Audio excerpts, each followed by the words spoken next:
And I'm thrilled to announce that at my direction, the United States Air Force is moving forward with the world's first sixth-generation fighter jet. Number sixth generation.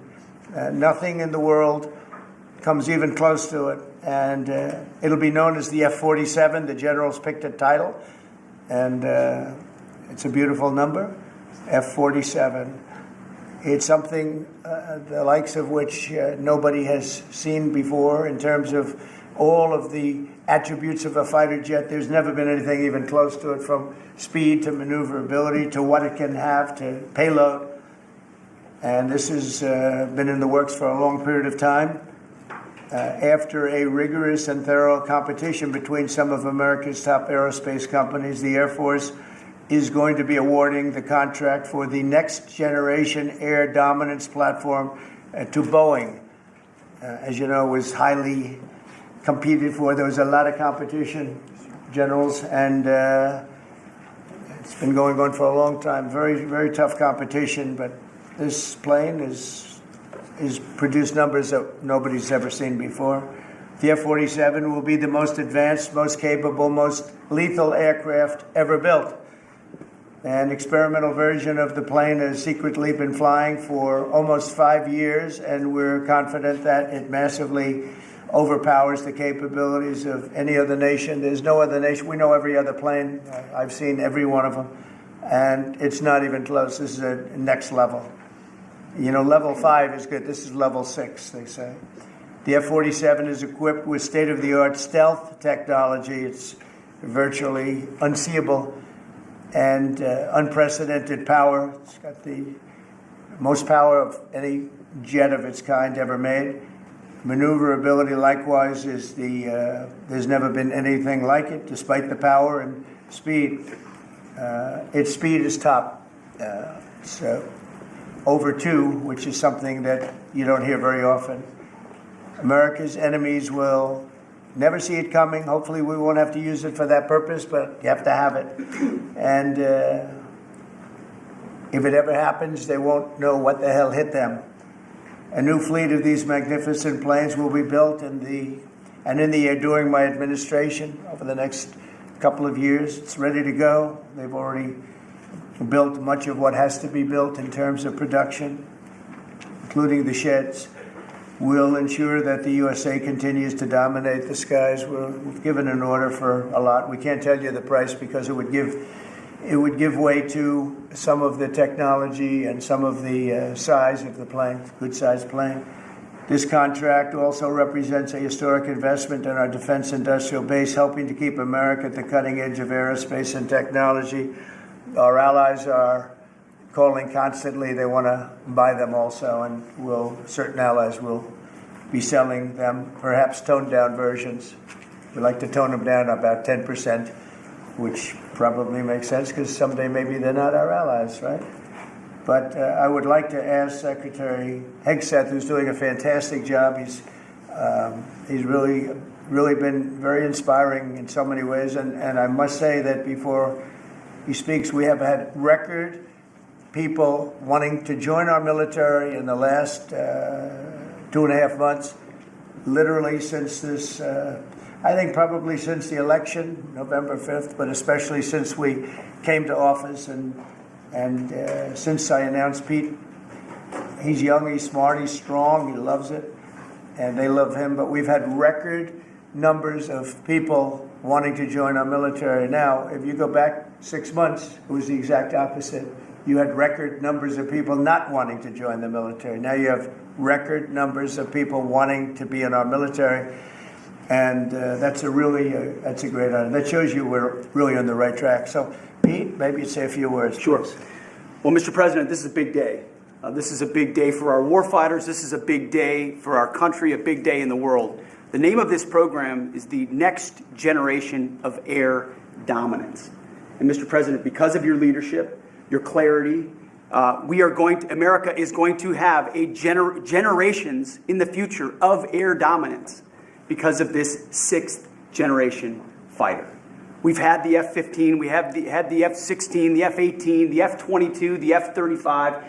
Now we have the F-47, which sends a very direct clear message to our allies that we're not going anywhere, and to our enemies that we will be able to project power around the globe unimpeded for generations to come. Mr. President, this is a gift to my kids and your kids, to my grandkids and your grandkids.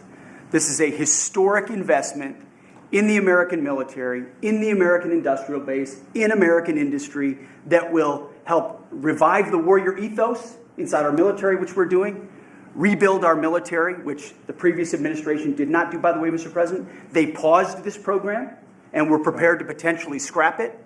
We know this is cheaper, longer range, and more stealthy. President Trump said we're reviving it and we're doing it. And then we are also going to reestablish deterrence. Under the previous administration, we looked like fools. Not anymore. President Trump has reestablished American leadership. The F-47 is part of it. And Mr. President, thank you for having the courage to do it and leading the way for all our warfighters. Thank you very much, Pete. One of the things I will say, but the generals are going to speak in just a couple of seconds, but this plane flies with drones. It flies with many, many drones, as many as you want, and it's a technology that's new, but it doesn't fly by itself. It flies with many drones, as many as we want, and that's something that no other plane can do.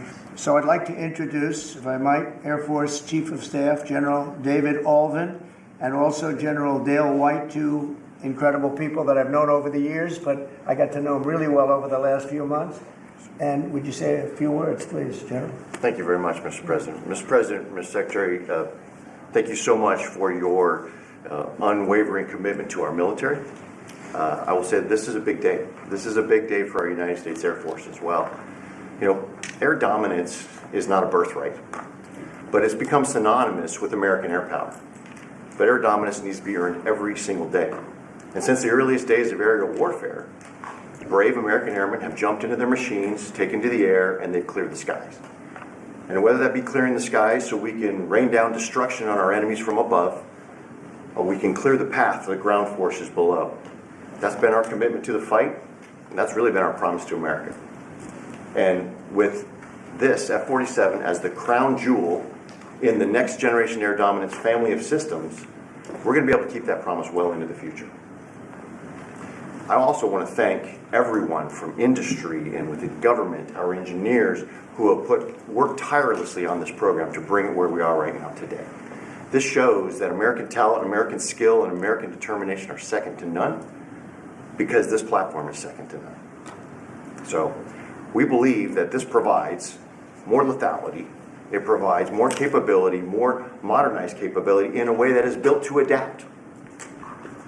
This, along with our collaborative combat aircraft the President talked about with drones, this is allowing us to look into the future and unlock the magic that is human-machine teaming. And as we do that, we're going to write the next generation of modern aerial warfare with this. This enables us to do this. The manner in which we put this program together puts more control in the hands of the government, so we can update and adapt at the speed of relevance, at the speed of technology, not at the speed of bureaucracy. This is more Air Force. This is more options for the President. We say as our mission in the United States Air Force is to fly, fight, and win air power anytime, anywhere. If you want to go anywhere, you have to have a platform that gets you anywhere. This provides the President options from the very one end, which is a quick response, and then we can get right back into fighting stance without having to deploy troops that are going to take maybe months and cost more lives. We can be back in fighting stance, and maybe we restore that deterrence. All the way to decisive victory as part of a joint force that is the most lethal and capable military ever known in history. That's what we provide now, and this allows us to provide it into the future. It's more deterrence, more capability. It's what peace through strength looks like into the future, Mr. President. And so we're very proud to do that. And all we can say is, on behalf of the United States Air Force, let's deliver. Thank you very much. Thank you, General. Would you like to say something? No, sir. I'll just double down what the chief said. He knows what to do. This is a generational He knows leap. who the boss is. That's exactly right. Air superiority is what it's all about, and this is what we'll deliver. That's great. Thank you very much. Great job. We've worked together long and hard on this, and this was a big secret. In fact, we don't show too much of the plane for that reason. You see what we show? You see how beautiful that is, but that's just a very small part of it. Sure. I wasn't surprised. I was wondering how much are you going to show when they came in with that. You see a wheel in the front? That's about it. Any questions? Mr. President President, Trump, is 80,000 pages of documents is a lot to sift through. Yeah. Can you just tell us who killed Kennedy? Well, I was given the task of releasing that because many presidents have gone through it and they haven't released. And I said, release. We even released Social Security numbers. I didn't want anything deleted. They said, sir, what about Social Security? People long gone, but they're long gone, so I can't imagine. But I said, if you don't delete it, if you do delete it, we have people are going to say, why did you delete it? There's something in there. So we gave Social Security, we gave everything. And the rest is for you to look at, Peter. You're going to see whether or not you see anything. But we've given it. We're doing it with Dr. Martin Luther King, too. They're preparing all of that. They're going to release everything. And whoever else they want. I mean, we have nothing. We really have nothing to hide. We shouldn't have. When a lot of time goes by. But with the Kennedy files, in particular, they were going crazy on them. I don't think there's anything that's earth-shattering, but you'll have to make that determination. In those, it's 80,000. It's actually 88,000, and we have some additional things, as you know, come out today. And for that, you can go to the offices and you can see whatever you want to see. Everything is out there, totally open. The additional stuff is available later on today. You go over to the offices and you can have it immediately. And you'll make a determination. And on something else, these Tren de Aragua guys, because of your executive order, they are designated as foreign terrorists. Yeah. If ISIS or Al-Qaeda foreign terrorists were operating here in the United States, cops would probably be shooting first and asking questions later. And so what is the difference between terrorists, between somebody like an ISIS or an Al-Qaeda operative versus a MS-13 or Tren de Aragua? Well, these are people that focus on destroying people in their homes. They're not as international in that sense. They're a group of thugs. They come from Venezuela. They come from the prisons of Venezuela. They're very, very dangerous people, but they didn't look so dangerous when the guards took care of the situation from El Salvador. And I want to thank the president. He's a friend of mine. He's done a great job. But I just can't imagine that the Democrats are taking this issue where they want to have them back.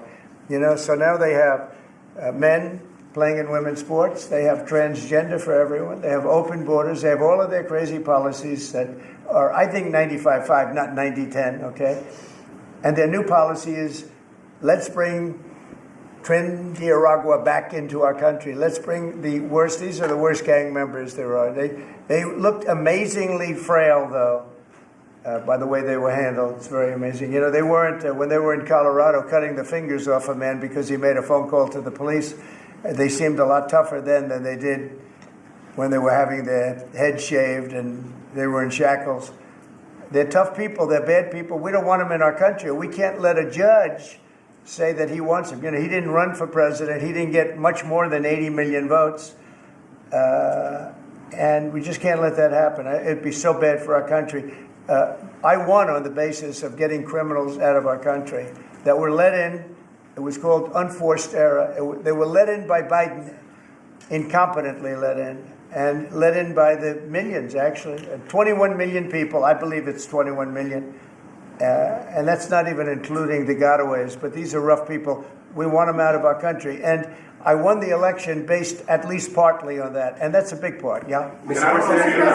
President, there's something totally different. I don't know if you saw this. Tim Walz is now saying about Trump supporters, and forgive me, I'm just reading a quote from Tim Walz, I think I could kick most of their ass. Oh, boy, he'd be in trouble. Is there any way to know?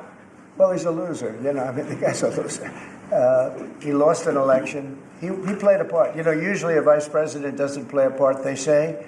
I think Tim played a part. I think he was so bad that he hurt her.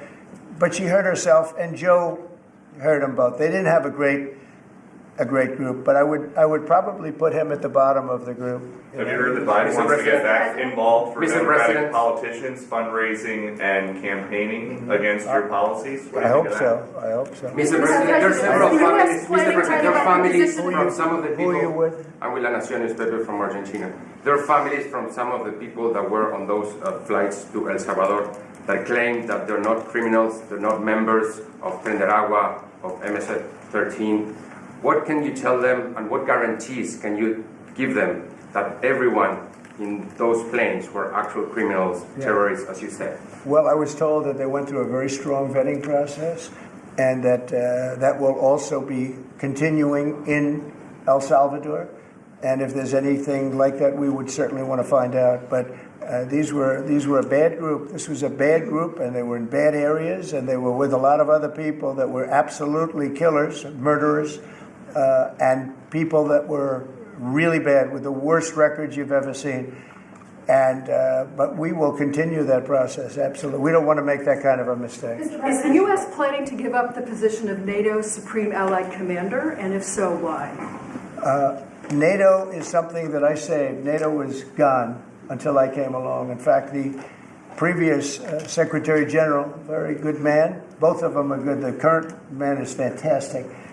But both of them have said, if it wasn't for Trump, you wouldn't even have a NATO, because we were paying the cost of almost all of the countries. And now they're paying. I said, we're not going to do this. We're not going to continue. You heard us on trade. You do bad things on trade. And then on top of it, we're supposed to pay for your military. And because of what I did, hundreds of billions of dollars flowed into NATO by countries that just weren't paying. They were delinquent. They weren't paying their bills. So NATO is solid. They're strong. But they have to treat us fairly. Are we going to give up the... Because, look, without us, NATO's not the And we're same giving- thing. we're And I giving- can tell you, I've been having very good discussions, as you know, with President Zelensky and with President Putin. And President Putin will tell you that without the United States, he wouldn't be worried. But he is worried when the United States is involved. And I have to tell you, I've dealt very well with both gentlemen, and we have, I think we have the confines of a deal. I hope we have the confines of a deal. I'm doing it for two reasons. Number one, and by far most importantly, thousands of young people, and they're not American people, they're Russian and they're Ukrainian, are being killed every week, thousands a week. And also the United States has paid, because of Biden, $350 billion on a war that should have never happened.